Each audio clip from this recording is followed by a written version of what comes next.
On this week's episode of A Drier Dose of Disney, Jared invites special guests onto the show to discuss navigating the parks with disabilities.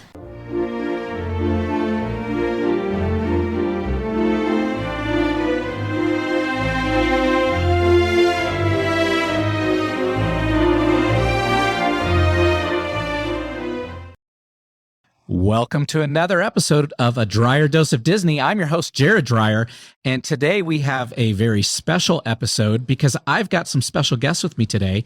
I've got my close friends here, Brett and Marissa, and we are going to talk about going to the parks with disabilities. First of all, welcome to the show, Brett and Marissa, and I have to say, Marissa, I love your shirt.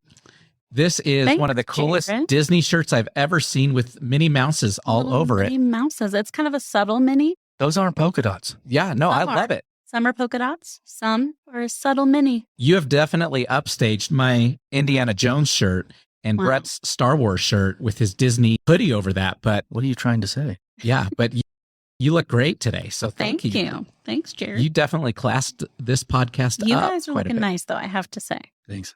So to our listeners today, we want to talk about a really important topic.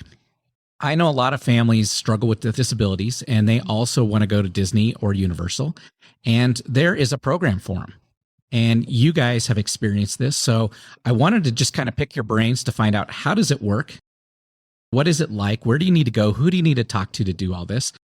What I'd like to do is, if you guys are okay, I'm going to start just by asking you guys a question about the program specifically at Disney, and then we'll talk Universal in a little bit here. But tell me about the program at Disney and how does that work for you guys? Okay, so I'll go first. Okay. But I would love to go second. Oh, good, Okay. good. That worked out. Good. So yes, like you mentioned, our family, we have a couple of disabilities within the family. I personally have rheumatoid arthritis. And then our daughter, our oldest daughter, she has type 1 diabetes, and she's had it since she was 8. So we were formerly season pass holders, and we went to the park a ton, and this was pre-diabetes for our family. I think you need to say how many times you went to the park, because that gives you credibility. Does it? Yeah. Well, By all means. I've lost count, but at one time we were using our passes and we lived there. You're in triple figures here, right? Yes. In one calendar year, we're talking around 174 visits to a Disney we're park. up there. Are you in four figures yet? No, Okay. not quite. Okay. We'll get there though, Jared. Yeah, we'll get there with time. We were used to going to the park without my diagnosis, without her diagnosis. And it's a very different animal when you have some things that you have to worry about, like diabetes, rheumatoid arthritis. And we know that there's many other things that people could struggle with there at the park, trying to deal with. How do you do these things now that we have these added issues we need to think about and plan for? So it's important that they have a program, because it helps families like ours have the ability to access the park and enjoy the park just like we did before we had to worry about these things.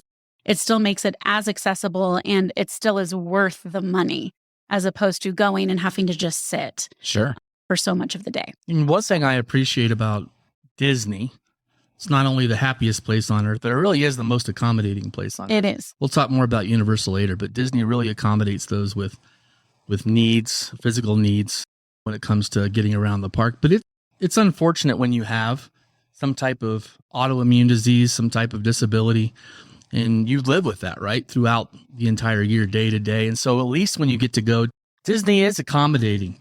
It is the most accommodating place on earth, in addition to being the happiest place on earth. One thing about having disabilities is you have to live with it day to day. You're at home, wherever you're coming from. So when you go on vacation, it's kind of nice that you can go and you can have certain, liberties, certain benefits, makes that vacation time more enjoyable. I feel like Disney really makes the person who has some struggles feel better. Yeah, it definitely does. Why don't you get into a little bit about what the system is at Disney? Yeah, so one nice thing I like about Disney, they've started something recently, is that you actually, the DAS system, the Disability Access System, you actually can, between 2 days of your registration, of your reservation that you should have. So you purchase your park tickets, go ahead and make a reservation for that date. So as late as 2 days prior to your reservation date, and then as early as 30 days prior to your reservation date, you can go online and you can meet with someone virtually, and you actually can get your disability access system pass. And what that does is that allows you to go to rides and not have to wait in the longer line, especially if your condition proves that you can't stand for long periods of time, whether you have diabetes or rheumatoid arthritis like we have in our famany. Standing for a long time in a hot line is not always easy. There could be health ramifications to that. They will give you an appointment and you then can come back if the line is long. If the line's not long, then you can actually walk into a shorter queue and enter the ride early. And so they really help you with that. Before, when we had done it at the Anaheim parks, we would have to, at rope drop, we would have to sprint to this kiosk. Again, Anaheim Disneyland, the kiosk was clear over, actually right by Haunted Mansion. So that's a bit of a jaunt at rope drop. So you have to go there. One of the kiosks, but that was the one we wanted because we were headed to Galaxy's Edge. Yes, we were. So we wanted to go there, and then we had to state that we had a certain level of disability. And for each person that has a disability, you get 5 of these passes plus the person with the disability. Well, we had 2 in our party. So that actually allowed us to have 12 total people get access to the ride because they don't want to split up people. Yeah. I mean, you're there to enjoy the park, Sure. as a group. And we're going to be going to the parks together. We aren't going at that time just to be the 4 of us. We're going specifically to be with your family. Want to all be together. So if they split you up, then it's taking away from the enjoyment of the trip for you. You want to be able to be together. So they allow you to have 5 people under your name. So 6 people per person with a disability to be able to access the program, which is good. It's really good because then you can stay together and have fun together. So it sounds like, because you guys went to the parks pretty recently out to Anaheim. Yes, we did. And you had to go to the kiosk for that, correct? We did. We did, but that was because when we had used this program prior to this last time we went, it was actually a little piece of paper that you would have that they would give you that you could go to, many different places to check in the park, any information spot, or right when you entered a guest services. And they would give you a little card, and then you would take that card with you around in the park, and then they would give you a return time, and they would initial. So at each ride, you would have to go directly to the ride, tell them how many were in your party. They would then say your return time, and they would initial it. Okay. And then you would return at that time. And that was wonderful. I mean, it worked for us, and it was great, but it's even better now because it's all digital now. Yeah. It used to be on paper. Now it's digital. Now it's digital, and it's so much easier. Okay. I mean, like even our ticketing, right? That we've all experienced, being able to have your ticket right on your phone and to be able to do your virtual lines, the Genie Plus, all of those things right in the palm of your hand. You can do the exact same thing with the disability access services. And so what you're able to do is you're able to just go right in there, choose the ride you're wanting to go to, and then you click it and it gives you a return time. And it's all tracked digitally. And so you're allowed to have one ride in queue, basically, that you're waiting for a return time to go back to. And you can't add an additional one until you've ridden the ride. Okay. Once you ride the ride, then you can put in your next one once you get off the ride. But you can go and do other things that don't That's require another pass. Yeah, you can go and grab a bite to eat. You can go shopping, go to Main Street, whatever you'd like to do in between those return times, which is great. And go ahead. I was going to ask, so is this all in the My Disney Experience app? It is. So just like everything else. Adds it right to your pass. And then how long are the average wait times? So if you say, I want to go to Peter Pan's flight and I want to ride that in Anaheim, what's your return time going to be like? It's usually going to be the current wait time for the ride. Okay. So they'll look at standby time. They'll look at the standby time and they'll say, oh, this is when you can come back. And then they'll write that time. And the beauty of that is, due to my disability, I'm able to walk around the park. I'm able to move around and exercise and do all of those things.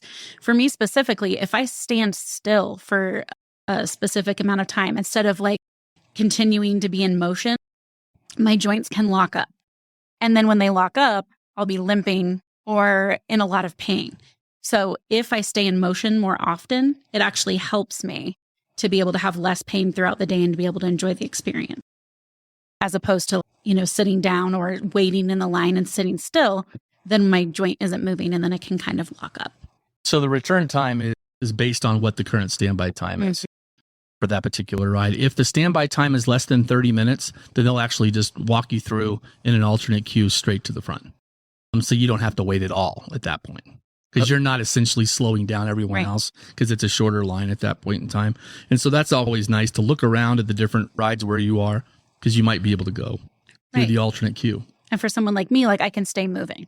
So we can go shop, we can go grab a snack, walk around, decide where we want to go next, get souvenirs. If there's a ride that has a short wait, that doesn't have as long of a wait, we can jump into that line and get that one done. So there's lots of things that we can do. So strategically, a lot of our listeners are thinking about how to maximize their day at the Disney parks. I want to make sure that I ride all the great rides. I want to make sure that I don't miss anything and I'm able to do it all. Tell me strategically, are you better off looking then for the rides that are 30 minutes or less so that you can just get on and get off? Or do you queue up your longer queues?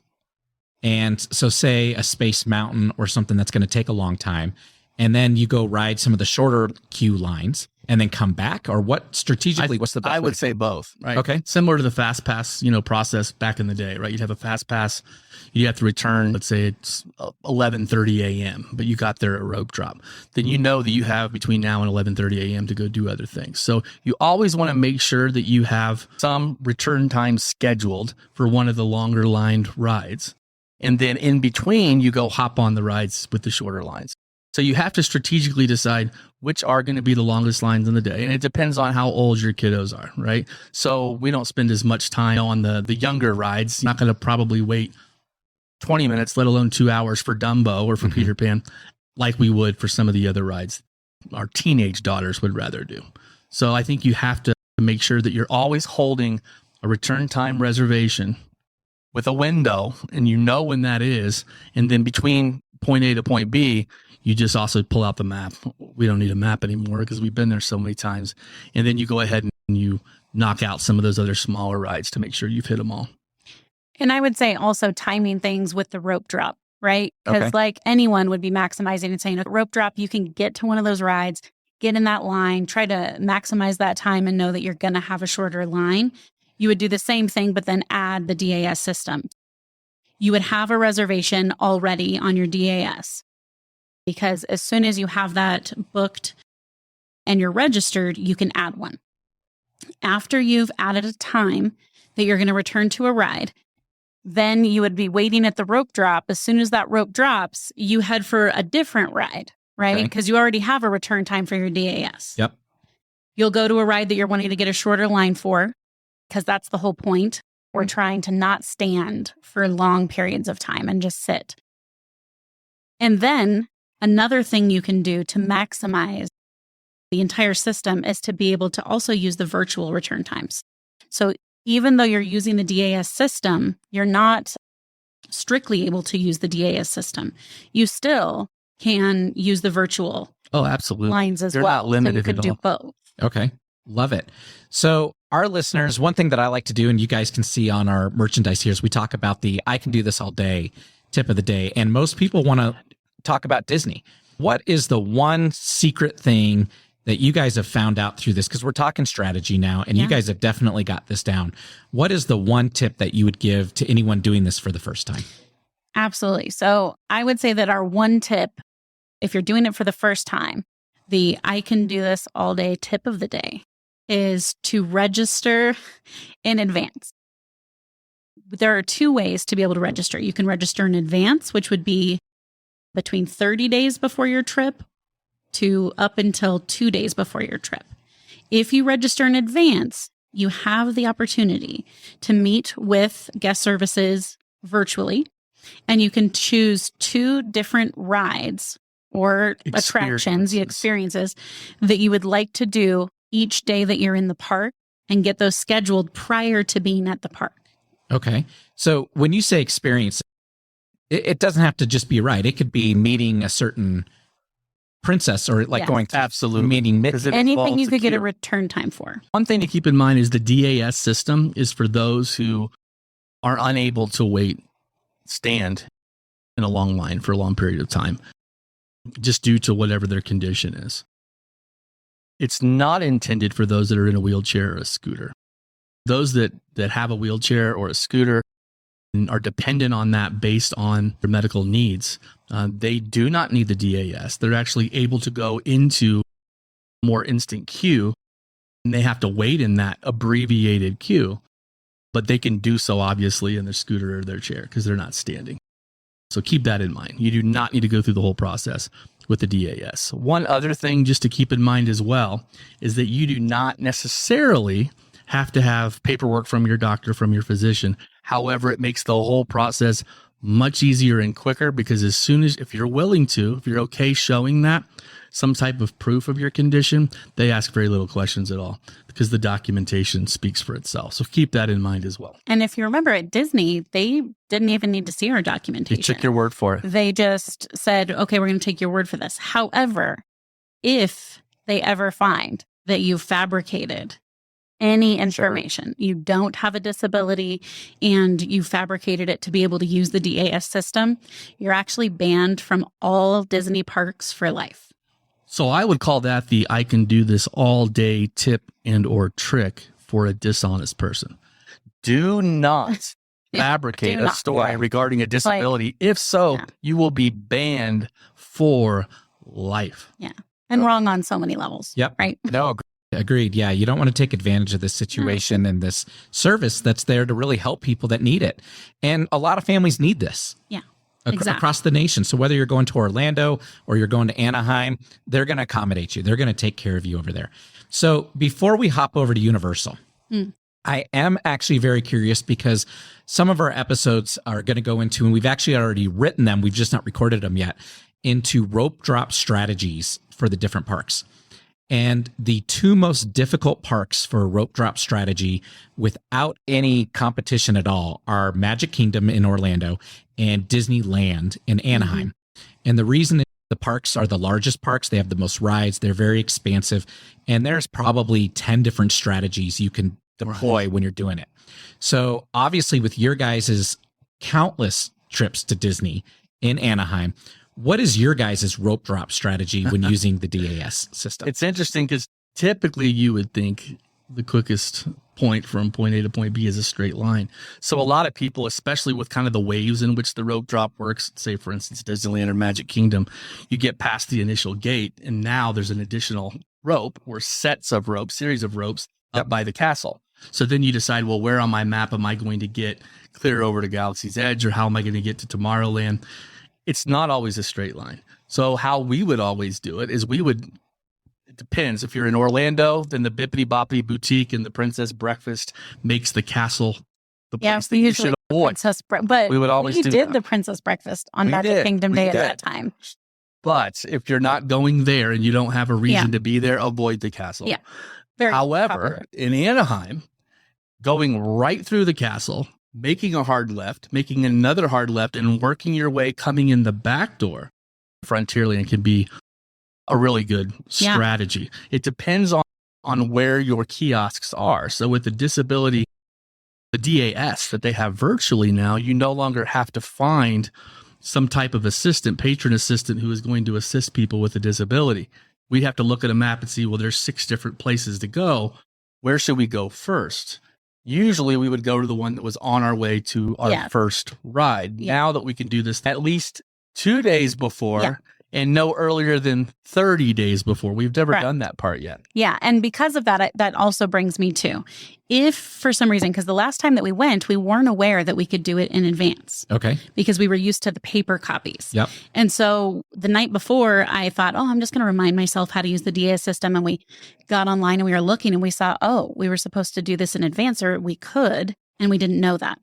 So if you don't know that, like we didn't, you can register once you get into the park. And you just do that by finding any one of the information systems that would have guest services, and they'll help you. And it's a quick process. I mean, you really just tell them what your disability is, and you already have all of your tickets in a grouping. And so because of that, it's easy. They just put it right on there and they ask you what you want your first ride to be. And they'll even put that on there and show you how to use it. So if for some reason it feels too complicated to go online and to do it in advance, don't worry. You can do it right there with a guest services member that can just help walk you through the process. You can do that the day of. And then one other thing just about the rope drop strategy. with the DAS system is that you don't always look for where the queue begins, right? So a lot of times when you're running to that line that you know is going to be long right away at rope drop, everyone's looking for where you enter into the backside of that queue so that you can then run all the way up to the front, hoping that it isn't already an hour to a 2-hour long line. When it comes to the DAS, you're not looking for where the line begins. You're looking for where you actually enter into the ride itself, where the standby sign is, where the Insta-queue sign is. And so it's really important that you're looking for that entry point and you're walking around the partitions and the ropes for the line itself, because you'll waste time being in that line. Right. Like the virtual queue, or when we did fast passes, right? It's very similar to that there's a separate entrance. So find a cast member. Yep. Really. There's always one right there. Yeah. Find the cast member and they'll direct you over there. I am curious in Orlando, especially since it's changing and you're now using the My Disney Experience app. Do magic bands come into play at all? Or, do you have to ding into every single ride like you would with a lightning lane? Or is this something you just show the cast member your device and I've got a reservation and they just let you in? So it's all uploaded. Once they register you, it would be connected to we haven't actually used the bands yet. Okay. But it is all virtual and it should be right on your band. Because you're all grouped in the Disney Experience app. Yep. Then when you ding with your wristband, you're good to go. And it's easier that way because then one person, if they have all 12 from your party, right, essentially it should be one person with 5 more and then another person. So you take the 2 who actually have a total of 6 with them, because you can't do more than that to use the DAS. But 2 people then could go instead of each person having to utilize their band. The phone is all you need. The barcode's on the phone. And then they'll just swipe right through all your tickets. They'll see that it's DAS for all 12, and then you walk right through. Okay, very good. If everybody's built in and you've got 2 that are disabled in your family, do you have to reserve both tickets or tickets for each one? Or is it all just tied together where I just reserve once and everyone's taken care of? Go ahead. Just the 4 of us. Only one of us would need to. Okay. Like when we went, just the 4 of us, we just had it. And then it included all 4 of us. So it was redundant to do another one. And one other thing to keep in mind as well, it just depends on which park that you're going to, right? So, obviously Epcot Center, right? That would be another park in Orlando that we would go to. And so I think some of the key strategies when it comes to rope drop and where you want to go and where you think you want to go, grab that map while you're waiting to go through the turnstiles, right? At the beginning of the day. But before anything happens, before the rope drop, find a cast member because they're all around you. That's when you pick their brain. That's when you ask them the questions before the rope drop, because then it's not slowing you down. Right. So you say, hey, this is our situation. We have a DAS pass. We have a couple of disabilities here. We really want to make sure that we get on a Ratatouille. We really want to make sure we get on the Frozen ride, and we have selfish reasons for riding that ride. Soarin', whatever those rides are, and then you make sure you ask their advice, because they're going to tell you and they're going to stop everything that they're doing and they're going to make you feel like the most important person. And then they will let you know, this is what I would do if I were you. Listen to them, because they've been more than any of us have been, because they most likely are going back and utilizing those types of services and providing advice to guests every single day. And they're so helpful. Sure. They just are really caring and they always want to help. The cast members there are great. Yeah. And quick little call out here. So you guys saw that Brett called out and mentioned the Frozen ride and that they have selfish reasons. Their daughter is a celebrity and she did some of the voiceover work on the Frozen ride. So whenever you go to the Frozen ride there in Epcot, you are hearing their daughter's voice going through there. So we're excited to do that in person with you guys. She voices the kid trolls. Yes. There's 3 trolls and she has all the different little voices ones. for all the little ones. Yep. She did that many years ago when she was little herself. A long time ago. Yep. Yeah. Very cool. So any parting words for Disney before we move away and go over to Universal? Oh, I get to talk about diabetes and why we need it for that. Because I feel like there'll be some diabetics that don't even know that it's a possibility. And I want them to understand why it's actually a benefit. So can we talk about that just a little bit? Sure. Okay. So jump right into that. With diabetes, the reason why it's been helpful for Ashland to be able to use the DAS system is because particularly in a place where the temperature is going to be really high, a lot of humidity, like when you're in Florida. We were on a trip in Florida And we were coming back from Tom Sawyer Island. And in a second, she was practically passing out in my arms because you're sweating so profusely, Sure. the humidity, you're so hot, busy running around the park. You can very easily get a sugar low, right? And when that happens, yes, we carry snacks with us. We have different sugars to give. But the problem is, especially when a kiddo gets into adolescence, they're really excited to ride that ride, want to get on that ride. And so they wouldn't necessarily be apt to tell you if they start to feel a little off because you've already waited maybe an hour in that line and Sure. maybe you're 30 minutes away and they're thinking, oh, I'll be okay. I'll be okay. I can make it. But maybe they can't, especially in those temperatures and running around the way you are. Meals are not consistent the way that they normally And what's scary be. about Tom Sawyer Island is you're literally trapped, right? Yeah. So Yeah. you have Yeah. to then you take the ferry or the boat, whatever it is, to get back over to the mainland. And I remember she was excited because we had a pass to go ride Thunder Mountain Railroad. That's right. And it hadn't been open for some reason all day, but it finally was. And so we had an hour to kill before that passed that window of time. And so we decided to kill that hour on Tom Sawyer Island, but it was extremely hot. And so we were walking through and she hit a low. And I'm talking nowhere out near low. She was like, concessions or anything. when we checked her blood sugar, she was in the 30s. And diabetics should be above 70. Anything below 70 is a low. And She went from 200 to 30 though. Yeah. We were tracking, it was but it just so tanked. fast. With that, being stuck in a very long line is limiting and can be scary. We need to make sure that she gets what she needs when she needs it. And you're still waiting in the line. You're just not waiting physically in the line. Right. Right. And so we're able to meet her needs as needed. She's able to sit down if she needs to, if she starts to feel dizzy. And so I wanted to bring that up because our daughter, being a diabetic, she's like, diabetics can do everything. Yes, of course you can.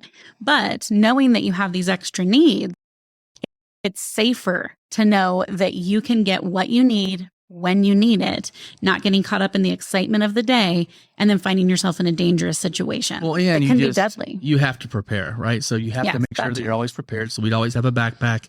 It would have all of her needs in there, glucagon if she has a low, some quick sugars, some longer acting carbohydrates if she needs a snack. But one other thing that we did, and this is important, especially if you're going in the hot heat of the summer, is we actually, her pump itself, we would have this type of band that we purchased online. And It keeps it cool. We'll share that with you so you could share it with your subscribers in the future. But it is, if you have a child with type 1 diabetes or you yourself have type 1, it keeps your pump where your insulin is actually held cool.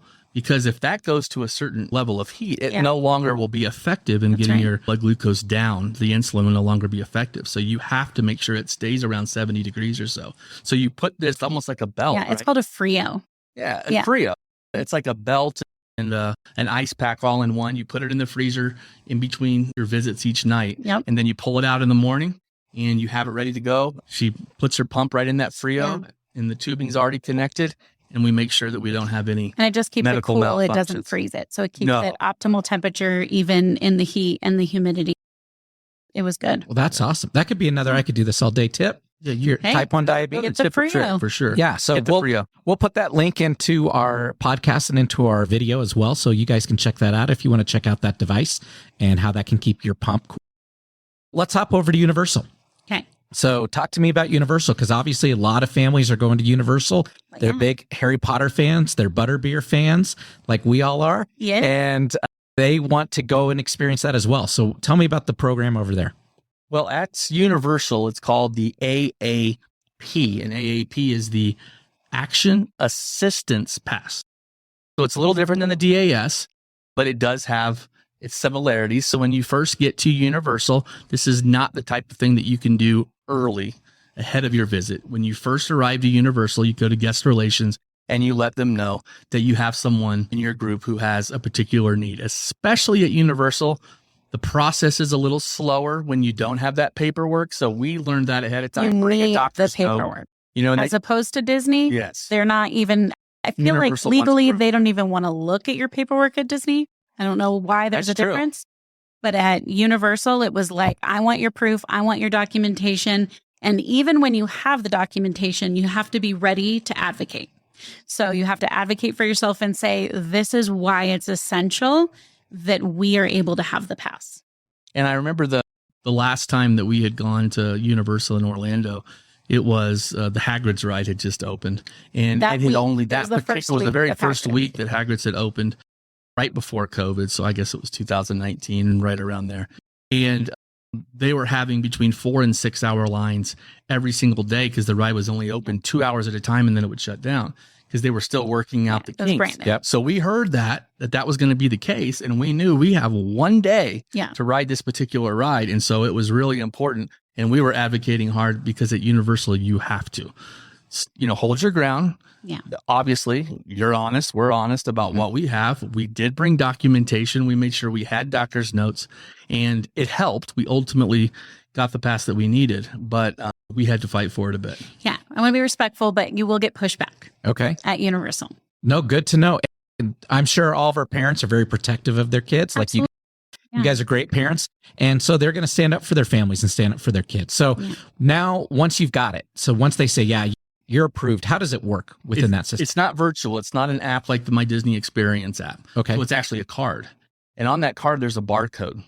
And on the back of that particular card, they have a lot of lines for them to write in actual time. So you take that card to the line of the ride the experience that you want to go on. And then based on, again, what the queue is, how long the standby line is, they'll write a return time on there and initial it. It doesn't seem in 2022 that it's as high tech as it maybe could or should be, but they have a way of knowing that it came from one of their employees. And so they'll write that down, and you can only use one at a time. So you can't go onto multiple rides Right. and have turn times written down, or you essentially nullify everything above it. That's what they tell you.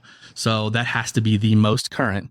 And then when you get on the line, they move you into an instant queue, and then they have a way of crossing that out to where now you have availability on that card to go and add more rides to it. Again, one at a time.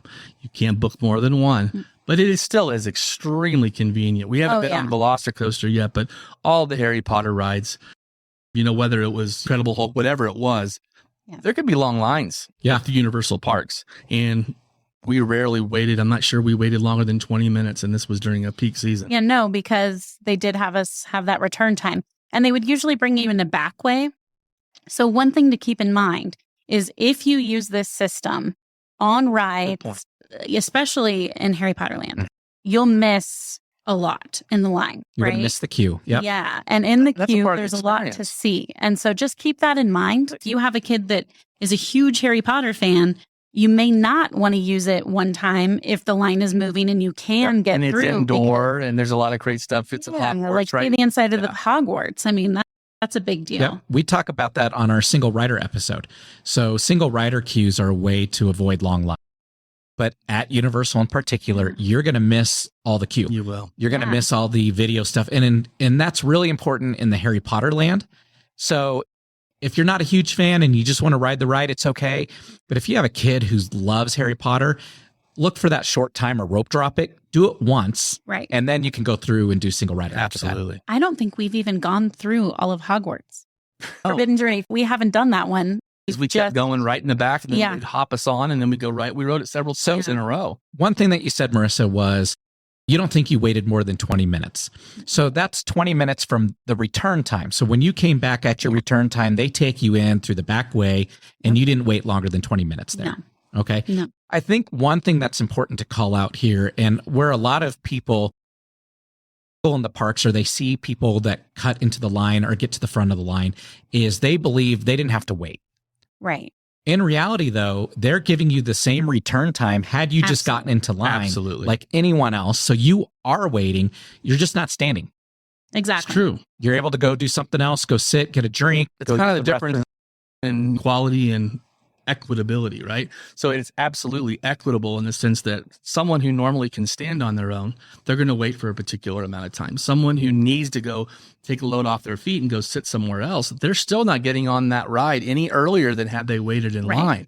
It's just not equitable for that person who's unable to not be able to ride a ride. So it tries to level the playing field rather than give an unfair advantage. Because any ride that you're going to be able to jump on and get through in that amount of time would be one that doesn't have a long line anyway. Right. Which anyone could jump into. Right. So any additional thing that you'd be able to do at that time would be something with little to no line at all. Very good. And one neat thing about Universal as well, especially if you have type 1 diabetes or a family member does as well, is you mentioned butterbeer, right? Talk about a quick sugar. So if your blood glucose is going down at all, bring a cold, bring a hot butterbeer. It'll get that blood glucose right up and you'll be in a good place. Yep. Bring extra insulin though if you're going to go to Universal. On that, and I'm shameless plug. For our supporters out there on Patreon, you do get early access to our butterbeer recipe and to our How to Go to Disney for Free episode. And you guys have had the butterbeer that we've had here. And you nailed it. Yeah, we nailed it, right? The recipe. Really nailed it. But we say dose up. Dose up, because this thing is just full of sugar. You got to dose up. Absolutely. But it tastes identical, Jared. It does. I can't wait for the cold weather here in Colorado. Yeah. So we can actually try a hot version. Yes, we definitely want to go with a warm butterbeer. Yeah. Fantastic. If you haven't had a warm one, go try it. They're probably the best one, but in Orlando, it's tough because it gets so hot out there. In Anaheim, if you're at Universal Hollywood, you may have a cool day where it actually fits pretty well. So go definitely try that warm butterbeer. Any other thoughts or comments on Universal?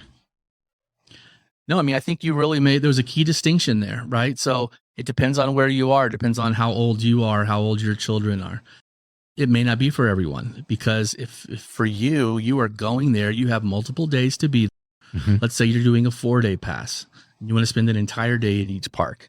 Instead of doing what we ultimately end up doing is we'll go back and forth between 2 parks in the same day. Yep. It's all about time, right? We've got the amazing race trying to get on as many rides as we can. But if you really want to experience the Harry Potter world and you haven't been there, then that experience, it's important to probably not bypass a lot of those lines. Right. Take your time, even if you only ride 5 or 6 experiences a day. I think it would be worth it for you to see the incredible detail, the immaculate detail that exists on the queue itself, in the queue, indoors, outdoors. It's just amazing. Now, that being said, the Hulk, what you see is what you get. Right. So that was beautiful for us because we walked right there. We weren't waiting up and down the stairs in the heat. We went straight to the ride and it worked out well. So I think it depends on what your plan is, how long your vacation is. And if you can have the accommodations to choose to be in the line, if possible. Because if you can't, we haven't seen the inside of Hogwarts. We haven't, because it's harder for me to stand in that line. Sure. And we never had an opportunity where it was short enough to do it. Sure. Well, there's no question at Universal, the most intricate queues are the Harry Potter world. And we will talk about that in our rope drop episode as we talk about Universal, that there are some strategies if you want to see those queues, because rides like the Forbidden Journey are not going to be backed up. So go do that at rope drop first thing in the morning. Your wait time is going to be 5-10 minutes while everyone else is going to Hagrid's motorbike or they're going to the Velocicoaster. You can see that, or you can go to Escape from Gringotts and get that one done first thing in the morning. And a good way to see the queues over there before you start using the single rider strategy that we've talked about in some of our episodes. So Brett and Marissa, I want to thank you guys so much for coming on today. You guys, the listeners, are actually going to get to see Brett and Marissa again on a future episode when we talk about allergies at the parks. Oh, yeah. Because they have a daughter, with a severe peanut allergy. So we, as we get into our food series, are going to address allergies and how do you handle that at the park. And we're going to bring Brett and Marissa back, and we'll probably have some good stories from our trip in October as well. Definitely tune into that. If you're not subscribing, please do so. That way you're going to be notified when each of these episodes drop. We talked today a lot about episodes around rope drop strategies, around the food that's coming, all kinds of great things that are happening out there. If you haven't heard our Rider episode yet, go ahead and listen to that, as well as we have Genie Plus and Express Pass episodes that are out there ahead of this one. So lots of great information out there. And again, thanks you guys for coming today. Having us. Have a magical week, and we will talk to you guys next time. All right. See you later.